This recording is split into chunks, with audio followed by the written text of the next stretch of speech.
The driver and the passenger, a benevolent blur.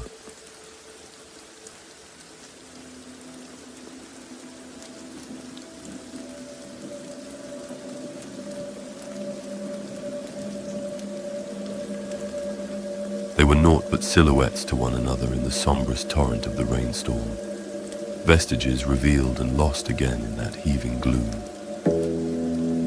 Two men drove home in the Celero coupe, homeward along a lonely tract of tarmac that skirted the verge to the bight of Babracot, a bay of immemorial contour, thrusting inward between the two cities like a bruised wound between twins, carved it seemed by some patient sorrow unguessed by either.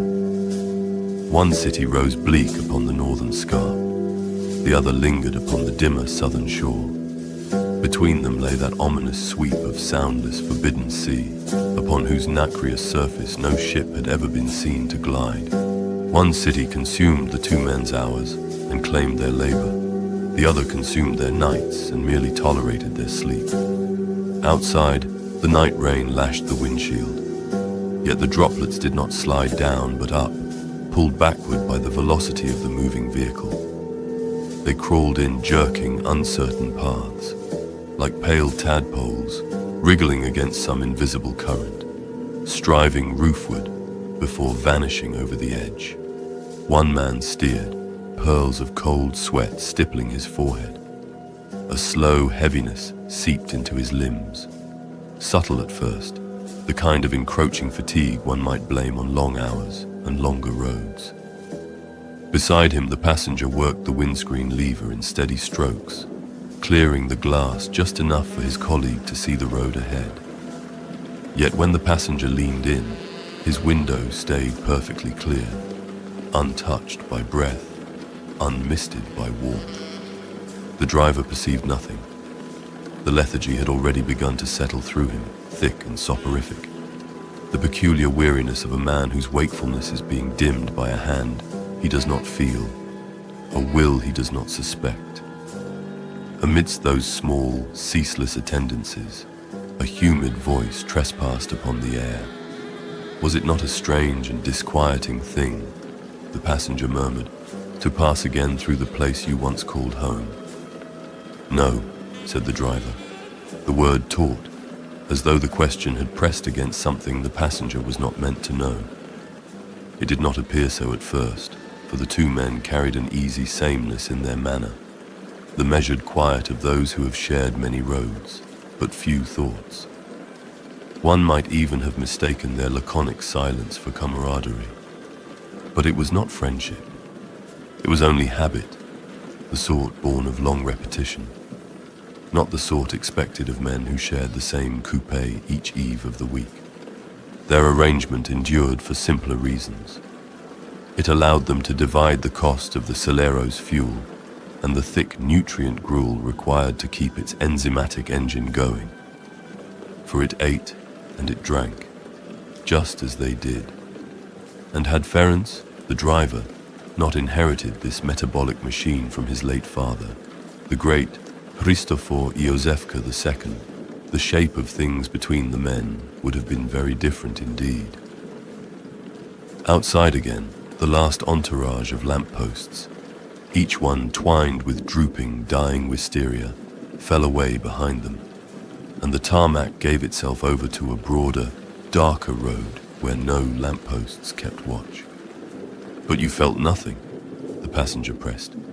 No whisper of those earliest impressions, no stir of anything long buried. In the passing weeks, the passengers' questions had increased in number and nerve, as though driven by some private, unseen motive. I recall very little from that time, Ferenc answered, as I have told you every time you've chosen to ask. A pause. The rain rasped and skirred across the Celero's lacquered coachwork, as though probing the metal for some latent flaw. No, there must be something you're not telling me. Attend to your own concerns, if you please, Ferenc intoned, and leave mine well alone. A much longer pause followed. The rain resumed its drumming.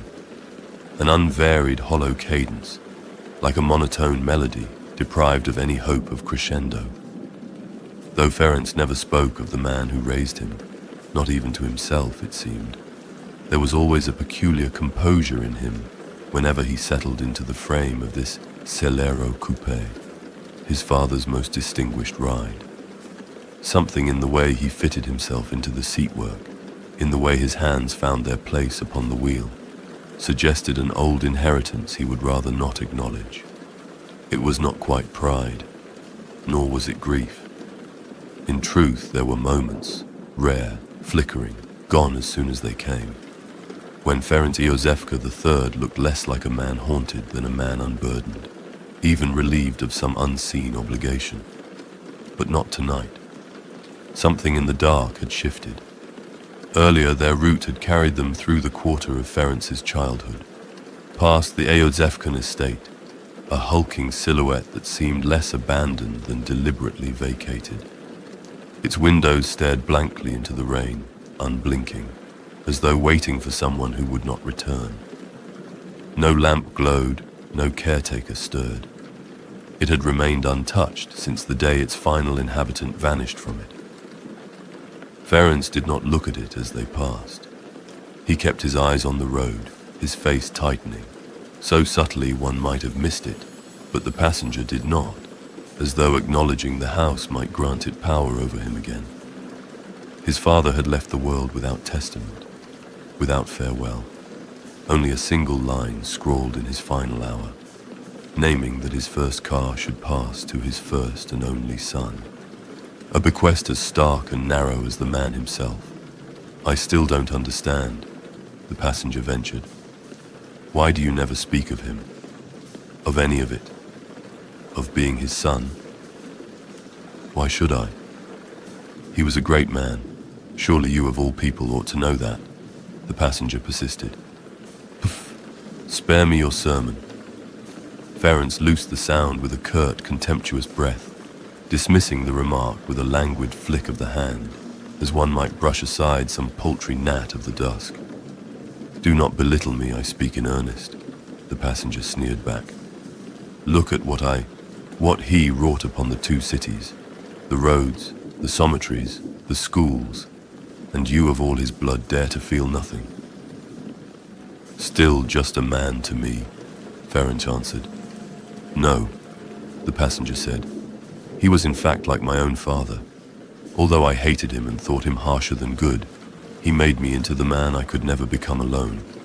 So please, honesty first. Have you nothing at all to thank your own father for? Even if I had, I wouldn't tell you. Me, it's no aid to me, no. But to you, it might yet be a mercy. Why don't you—" "Why?" Ferenc snapped, voice cracking like a struck wire. "For crayon's sake, why must you pry at every seam? If you're so desperate to help me, then help. Make yourself useful." The passenger lapsed into a listening hush. "Find me a new grape, a glismatic gem, won't you? The current one's about to gloam off. I can't hear it hissing anymore," Ferenc said. "There should be one in the—" He gestured toward the glove compartment with a stiff, half-blind sweep of the hand. "Of course, my chauffeur. I'll see to it." "How magnanimous of you," Ferenc mocked, his words strung on a bitter, needling sarcasm. "I can scarcely see my own hands anymore," he murmured. Half to the passenger, half to the darkness beyond the windscreen, the coupe's glism, catalyst to its pale lumineering, had nearly liquefied the last of itself within its socket. In another moment it would gutter out entirely, and the instrument panel would drown in a starless dusk, the gauges dimming one by one, as though sinking beneath some unseen tide. Already the night was pressing inward through the glass, creeping in like a slow seep of ink, a darkness in which nothing was ever wholly hidden, and nothing ever wholly gone. Ferenc plucked the spent glism from its housing with a practiced wrist, freeing the capsule that held it. He turned the window crank just far enough to lower the pane, and as he pitched the withered gem into the storm, it burst into a brief spatter of crackling motes, ashen sparks of dying fluorescence that hissed out upon the rain. He wound the glass shut again in a single, quick rotation. A scant breath escaped him, almost a gasp, when the cold autumn rain struck his shoulder like a volley of icy spears. While Ferenc wrestled with the window crank, something on the passenger's side moved, swift, deliberate. The glove compartment eased itself open and clicked shut once more. A fresh glasmatic gem was drawn forth, bulbous as a crystalline grapefruit, its underside flayed near raw to reveal a rutilant, glistening interior. Before the driver could fully comprehend the moment, it was already nestled into the waiting socket. The capsule turned itself with a soft, sealing chime, supplanting the spent one. Ferenc stiffened. That was fast, he thought, though the words felt thin in his mouth. His gaze skittered toward the passenger, a single, shallow flick of the eyes, just long enough to feel something withdraw, as if caught in the act. But he saw nothing he could clearly pass, only a shape where a man ought to be. He fixed his attention back upon the dark road, pulse hammering, refusing to acknowledge how silently the deed had been done. A hissing sound intruded on him. Within the glismatic socket, the candescent embers lates stirred, roused into their chargonic state by the steady trickle of strum oil, that glaucous tincture known to quicken whenever it threaded through the coupe's hidden circuitry. There, in the iron viscera of the monstrous machine, the substance gathered its faint, trembling radiance, as though remembering some elder spark from ages before men had learned to name such forces strum. The glismatic gem began to simmer and melt while a slow issuing of fluorescence oozed into the wirework. Thread by thread the light traveled, coursing through the conduits like some luminous ichor until it reached the instruments in the dashboard. The gauges woke one by one, throwing shifting aquatic shadows across their faces, as if they sat beneath the surface of some black lake and not within a machine of steel, bolts, and monstrous mechanics. The returning gleam cast a strange geometry across the cabin. For an instant only, Ferenc's peripheral vision caught the outline of a third arm where none should have been, arching from the passenger's side toward his own nape, like a hand poised to guide it, or steady it, or press it gently downward into sleep. He sensed it only as a shift in the air, a subtle weight behind him, and by the time he turned, the thing had already folded back into ordinary darkness, leaving nothing at all, nothing but the passenger. The silence settled back upon them like a thing waterlogged. Ferenc's earlier rebuke still quivered in the stale air, too keen, too freshly delivered to be approached again, and whatever curiosity the passenger had dared withdrew into the dark, biding its time. Outside, the storm clenched itself, gathering its weight against the glass, and the wiper resumed. Still the silence pressed in, thick as old seawater. The road unspooled before them in a long, indifferent line, stretching farther than it had any right to, farther than it ever had on any night before. Then, as the storm shifted, a lull opened, a brief slackening of rain, a momentary reprieve in the wiper's rhythm. In that narrow pause of calm, the passenger found his opening. "Tell me," he ventured softly, almost as if trying not to disturb the dim machinery around them. "Do you even understand what your father left you? What rare creature of metal and marrow you ride? Folk crane their necks when you pass them by. For a man so fearful of his lineage, it is not the most discreet of conveyances." "That is yet another bundle of foolish questions," Ferenc replied. And for an instant it seemed the passenger's pestering would shrivel in the air, undone by the chill of his disinterest. But then he went on. "I knew more of wheelcraft and wagonry as a child than most bachelor motorists know in their entire lives." The passenger leaned forward, a shadow tipping toward challenge. "Prove it," said the passenger. Ferenc exhaled, irritated, and went on, hacking out the words with a tone that hinted how wearied he was by the passenger's persistent ignorance in matters he himself had mastered as a boy.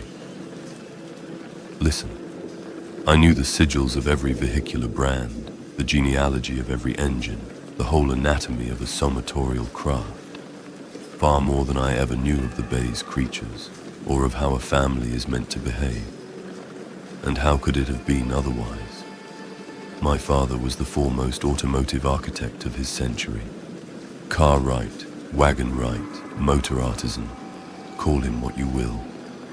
I know full well that every road between the two cities and beyond owes him something. The passenger hummed softly, pleased, almost proud. And this vehicle, this Celero, do you truly understand what it is you command? He said. Ferenc's jaw tensed. Of course I do. He gestured toward the dark hood stretching before them, not because he would, but because his arm somehow did it for him. The vehicle you're seated in is a Celero coupe from the Keluth-Andromatus concern, meaning road prancers. Their wheelcrafts were famed for their somateries, factories where graft engines were grown from horse stock and cattle strains. That's why people still say horsepower, even when the creature under the hood is no true horse at all. Ferenc paused, letting the engine speak in his stead. Horses were the first beings used in creaturgical contrivances, stomachs, lungs, sinews, all coaxed into a monstrous motor and bound inside a rubbery dermament skin. The whole thing clamped within a chassis of iron. He tapped the dashboard with one finger and, heedless of himself, felt the words pour out in a strange, involuntary torrent. Though clad in hide and plate, it's still a tangle of guts and grafted muscle down there, possessing organs enough to imitate life. Chambers that resemble stomachs, sacs that expand and collapse like lungs that never learn to breathe of their own accord, and layered muscle cords that pull and strain against pistons and other osseous workings. Almost alive but utterly mindless. Every contraction answers the driver alone. The Celero rumbled as he spoke, as though lending him its assent. In function, the Celero differs little from the archaic pyrohyletic engines of that fabled, now ancient future. But in presence, he finished, it feels disturbingly closer to a living thing recalling some old hunger, and yet wrought with such immaculate clinical precision that one cannot honestly call it grotesque.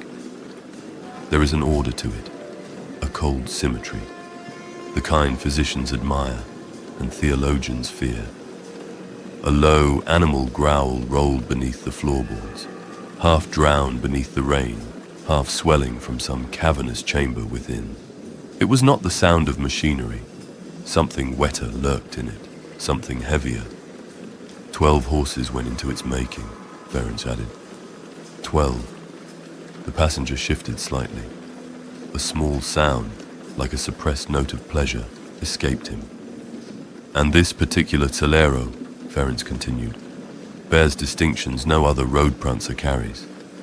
My father had the front fenders cut away so the wheel crowns lay bare, and he fixed a motor mascot to the hood, a metallic effigy of the sacred Hebra Horosus, the holy horses behind every true road prancer.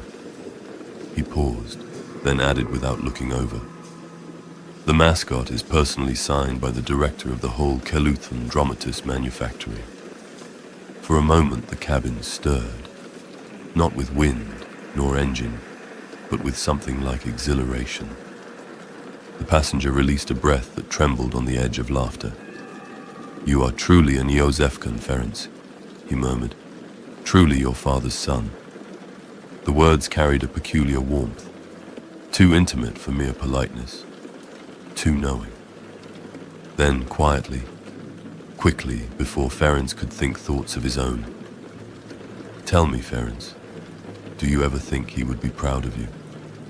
Do you ever wonder what he sees now? There were small seeds, planted carefully, softly nudging the conversation toward deeper places. Ferenc's hands tightened on the wheel. "I drive," he muttered, "and mind your own riddles." But the passenger did not fall silent, not entirely. At first, the drowsiness that had spread in Ferenc's limbs felt like the common fatigue of a long day. Yet it thickened strangely with every syllable he gave the passenger. Each word he spoke seemed to leach something from him, some grain of wakefulness, some ember of will. Yet the very act of speaking compelled him toward more speech. A soft, treacherous loop, a warmth pooled behind his eyes, slow and narcotic. His skull felt cushioned from within. He tried to shake himself awake.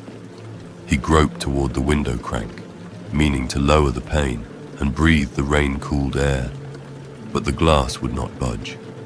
The pain held fast, as though some pressure on the other side pinned it shut. Before he could attempt a second time, the passenger's voice sprang in sharply, cutting across the motion like a blade intended specifically to stop it. "Is it about your father's death?" Ferenc did not answer.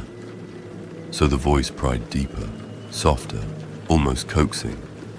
"So it is about something," the passenger went on. "Something you've buried, something you won't name." Ferenc swallowed. His tongue felt slow. "What is?" he managed, hoarse, unfocused, answering a question he barely understood. "Your diary," the passenger said, "in the glove compartment." Ferenc blinked, sluggish. "How do you know that?" "I saw it. Your name upon it. I wonder what things you've written of him." "Who said it concerned him?" Ferenc rasped, a raw edge slipping into his tone. He thrust his arm past the passenger's, ripped open the glove compartment, and dragged the diary out. "Easy," murmured the humid voice.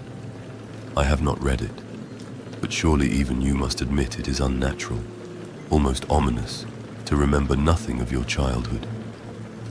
"No, unnatural, not at all." Ferenc pressed harder on the pedal. The Celero answered with a guttural rising thrum. The 12 horses whined inside the coupe, a long, keen sound that quivered through the frame. "Not at all," the passenger echoed. Ferenc's grip whitened on the wheel. He pressed the pedal further. The monstrosity motor groaned, a deep, bellowing churn. "You do not seem to be sure," the passenger breathed. Sweat clung to Ferenc's brow, dripping into his eyes.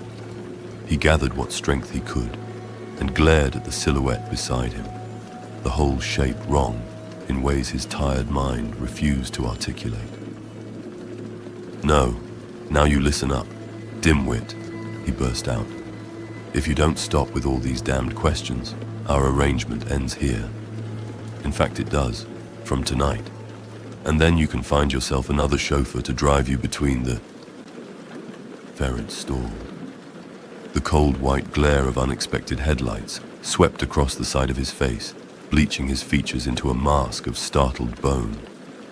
For an instant he wilted, fear hollowing him, waking him, and reflex seized the wheel before thought could catch it. The Celero stuttered, its monstrous motor giving a wet, convulsive shudder, the glasmatic panel lights flickering. Ferenc wrenched the steering wheel to the right, hoping, praying, to slip past whatever bore that blinding light. He could not tell if he swerved in time. Just in time. Was he just in time? A sheet of splattering rain smashed across the Celero from the opposite lane, as though the storm itself had swung a great handful of water against its flank. And then, a bulleteer baggage cart tore past them, lanterns bobbing like frantic drunken fireflies in the dark, its wheels spitting through the drowned tarmac like some beast fleeing the lash. In that spit of a second, Ferenc heard singing. Voices, many of them, raised in a wavering, half-drunken chorus. Musicians by the sound of it, bellowing their way home from the city where they labored to the city where they slept. Ferenc hurled his sight into the rearview mirror. "Drunken idiots," he shouted. Imagine being so young and throwing one's entire life at something as fickle as music. The bulleteer's roof flashed again in the mirror, packed to its corners with instrument cases and gear. "It's not like a good car," he scoffed, his voice tightening. "A good car never goes out of fashion, you know." The words hung in the air. They were not his own. They were his father's, spoken in the exact cadence, with the same clipped finality he had not heard since boyhood. Ferenc looked down at himself, breath hitching, the faintness still clinging to him like damp wool. Slowly, the Celero steadied under him, and then he saw another thing. His seatbelt lay open, not slipped aside, not loosened, but parted. He had not touched the buckle. He knew he had not, and yet there it lay, undone. The lumineering steadied too, casting its pale patterns across the cabin once more. With that returning glow, the shadow behind the passenger seemed to knit itself into a long, deliberate curve, a limb of darkness unfurling toward Ferenc's nape once more, resting there with the faintest suggestion of a touch. Ferenc swallowed hard. His breath stuttered, but a brittle attentiveness crept back into him nonetheless. "So, I mean," he winced, pressing a palm to his brow. "Ah, if you truly want to know." The Celero shuddered, its breath rasping through the intake vents. "I don't even know why I'm saying this," he whispered, and the words pained him, as though speech itself dragged barbs across his mind. A dull ache throbbed behind his eyes. Each memory felt like a stone being forced upward from the bottom of some long, silted well. "You must understand," he managed. "I will speak of this only once, so listen, and listen well." Outside, a renewed deluge thrashed itself against the glass, relentless and cold, and the wipers resumed their pendulous labor. Up and down, metronomic and merciless, a pendulum beating time against the storm. "When a man grows older," Ferenc said, "the mind loosens its hold on all gentle things. The bright recollections bleed away first, dissolving into a benevolent blur. They grow soft, indistinct, like lanterns glimpsed through fog." The coupe quivered faintly. "But what lingers," he went on, voice thinning, "what clings with claws sharper than reason, are the dark fragments, the heavy ones, the ones with teeth." He turned his face from the glow of the dashboard, as though the very light might accuse him. "So if a man remembers nothing," Ferenc murmured, "it is not mystery, it is mercy." The wipers dragged across the glass. Outside, nothing but rain and the narrow strip of road unraveling ahead. He waited. Still he waited. He waited for a reply, but none came. The humid voice was gone. Ferenc let out a thin, uneasy breath. "What now? Too afraid to speak when I'm actually answer." While he spoke, Ferenc let his gaze wander from the unspooling road and into the rearview mirror. For that single, stolen instant, the glass served him true. An arm, long, pallid, jointless, reached up from behind his seat as though to cradle the back of his skull. Beneath it, a face flickered into being, just the suggestion of one. Wet eyes, a heavy brow, a grim and all too familiar mouth, shimmering like a reflection on disturbed water. Then it vanished. The mirror held nothing. Ferenc jerked his eyes from the glass and whipped his head toward the passenger seat. His stomach dropped into his shoes. He stared another moment, hoping what he did not see would reappear if only he blinked right. But nothing awaited him. No passenger, no shadow, no weight in the seatwork, not even the slightest indentation in the leather. The seat was perfectly bare, as if no one had sat there in years. Terror ripped through him. What is this?" The words tumbled out in a dry stammer as he slammed the brakes. The Celero slewed across the tarmac. The tires shrieked. The wheels locked, and the coupe spun in a wide, slippery arc. Rain slashed sideways across the windscreen, streaks of silver. The headlights carved a wild spiral through the dark.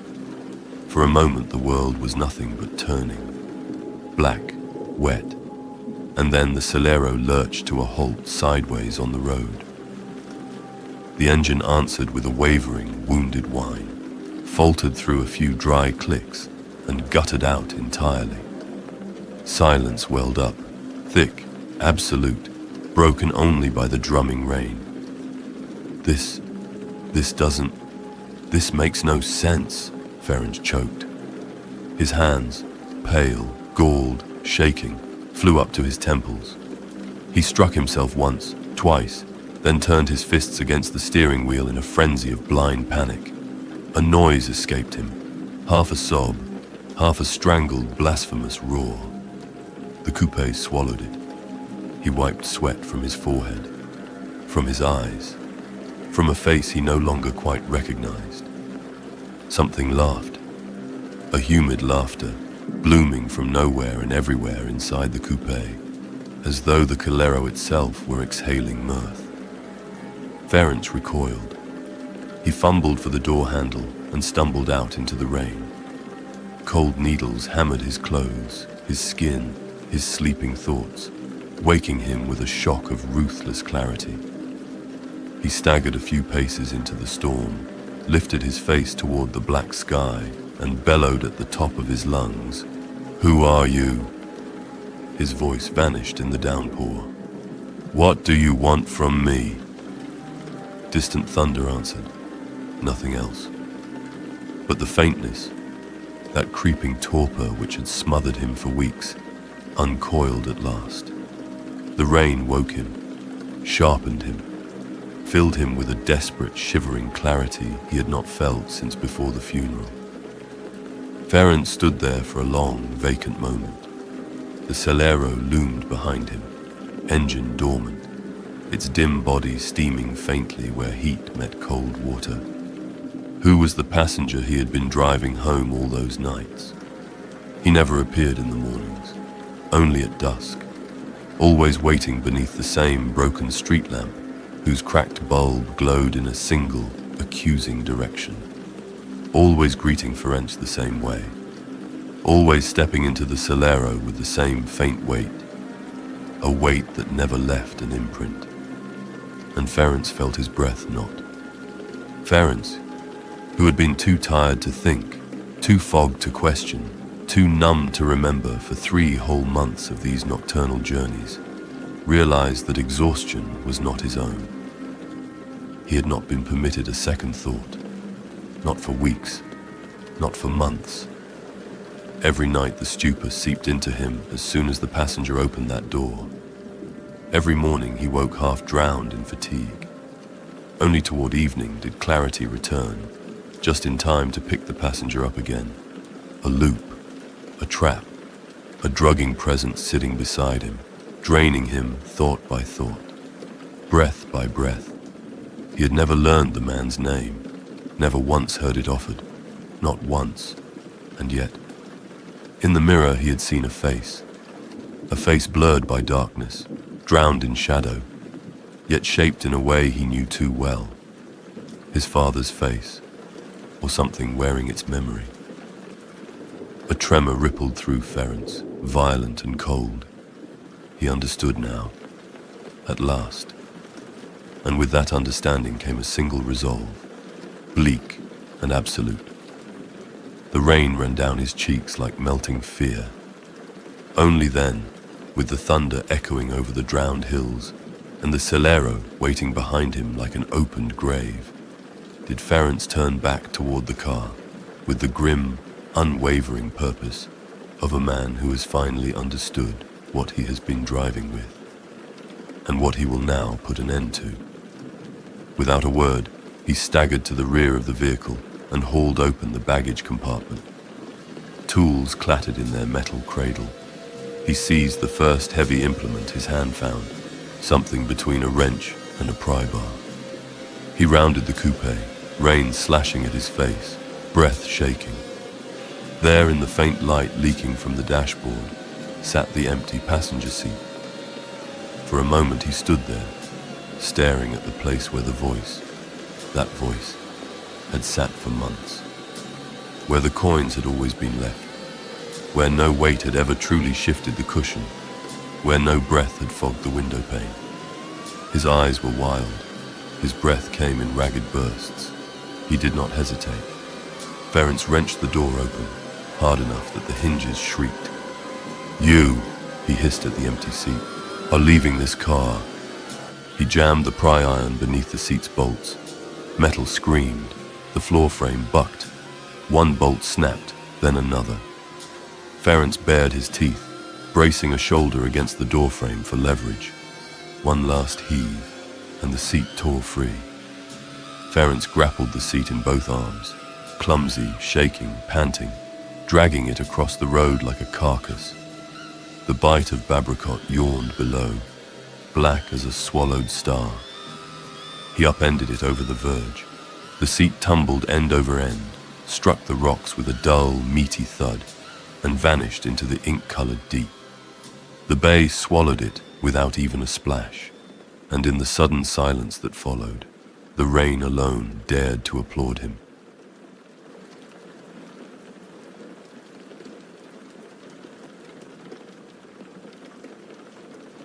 At last, he forced himself back toward the Celero. The gaping door awaited him like a mouth, exactly as he had left it. He climbed inside, dripping, shuddering, the cold soaking through shirt and skin. He slammed the door shut and turned the mesmeric key. At first, nothing. Only the rain on the roof, the faint ticking of cooling metal, and the slow drip of water from his coat onto the pedal well. Then a tremor passed through the chassis. A thin, convulsive sputter rattled its gutwork, shivering like some creature reluctant to wake. The sound thickened, deepened, throttled itself into a ragged, uneven rumble. Thrum, thrum, thrum. From deep within the engine cavity, a mechanical whine rose. It shrilled and broke open into a pounding, arterial roar, as if many bridled beasts awoke at once in a narrow vault of steel. Ferenc slammed his foot onto the pedal. The hood lifted slightly, rearing like a startled thing. A tortured squeal raked through the Celero's innards. Despite the kiss of wet asphalt, the tires bit the slick road, spat a smear of black vapor, and held their grip. The tire carvers at Caluthon-Dromatus had indeed shaped their grooves for tempests such as this. Ferenc seized the hand wheel in both trembling hands, swung the coupe around on the glistening strip of tarmac, and drove back the way he had come, back toward the house behind him, toward the only place where he believed the dead might finally hold their silence. The Celero surged like a thing unleashed, with a violence he had never demanded of it before. Speed mounted, then mounted again. The enzymatic engine's roar climbed into a wild, tremulous crescendo, consuming the cabin in a cyclone of sound and quivering steel. Rain knifed across the windscreen. The road fled beneath him. And yet, the voice did not fade. If anything, it sharpened. Not beside him now, not anywhere, for the seat that once anchored its shape had been torn free and hurled into the sea. Without that locus, the thing could no longer draw a body out of the air, but its voice remained. No longer humid, no longer human.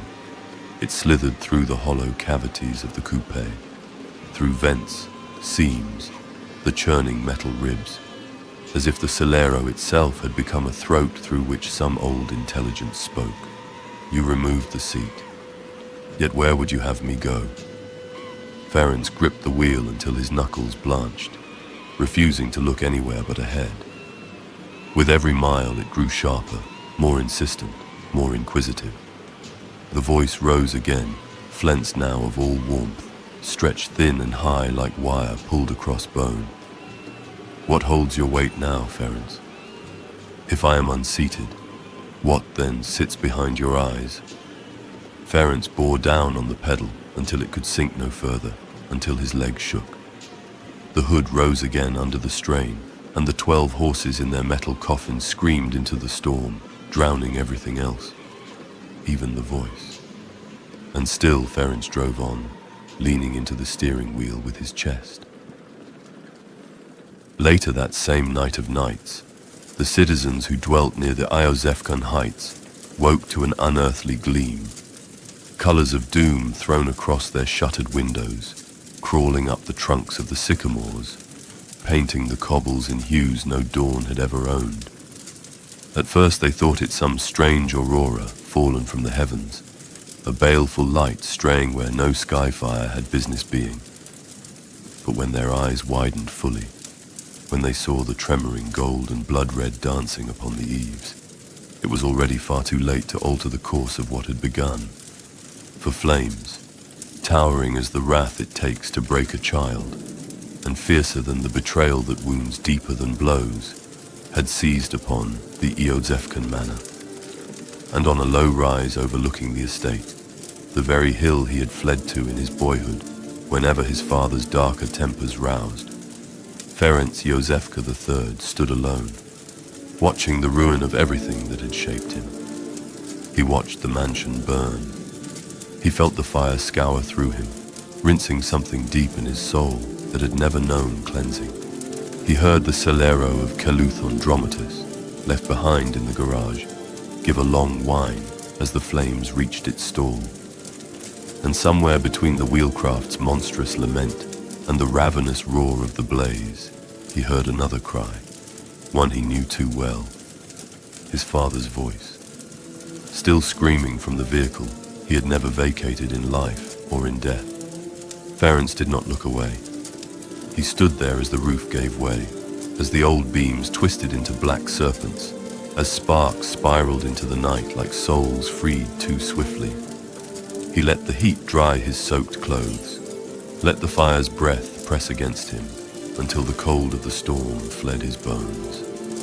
And in that terrible warmth, he felt something unwind, a presence releasing its hold, the poltergeist that had haunted his nights, his drives, his silence, burned with the house that birthed it. When dawn finally lifted its head over the horizon, kindled in the same palette as the dying fire, but gentler, almost forgiving, it revealed nothing but charred ruin, blackened ribs of timber, ash drifting like grey snow. No sign of the man who had ruled that place with cruelty and iron. The firemen arrived too late to find anything more.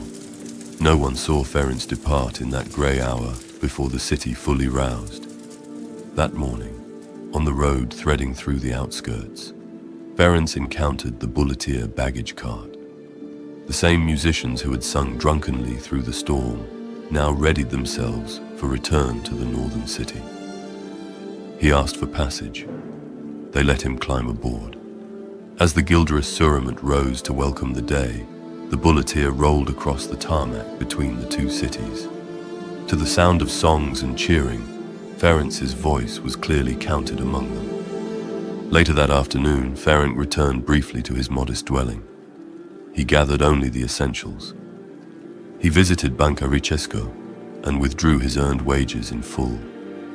Then he purchased the first railway ticket bound for anywhere else, and swore quietly never to come back. The last he ever saw of the Bight of Babracot was from the bending ascent of the rails, a high curve from which the treetops fell away, and the first of the twin cities emerged on the far shore, austere and solitary, as though already fading into memory. Many years later, Ferenc would become a father himself, but not a father alike. And though he loathed the notion, he soon found there was only one craft in which he possessed any real mastery in this world, the very craft his own father had beaten into him: automotive architecture, car writing, the shaping of metal and marrow into engines that breathed. He had never wished to take up the tools his father had wielded with such grim authority. Yet they were the only tools he truly knew, the only skill that had survived his childhood intact. So Ferenc entered that trade, not proudly, not willingly, but with the reluctant resignation of a man who has nowhere else to put his hands. And each day at the drafting table or the assembly scaffold, he found himself returning, however unwillingly, to the same corridor of memories in which he had so long been a prisoner. His father's lessons, his father's voice, his father's shadow. But now, with the Íozefka estate burned to ash behind him, its walls fallen, its roof collapsed, its rooms scoured clean by wrath and flame, the part of his past he was forced to engage with each working day, the part tied to his father's old trade, was at last small enough to bear. A fragment only, the tiniest sliver of the old man's vast and suffocating shadow. He could endure that much, no more and no less.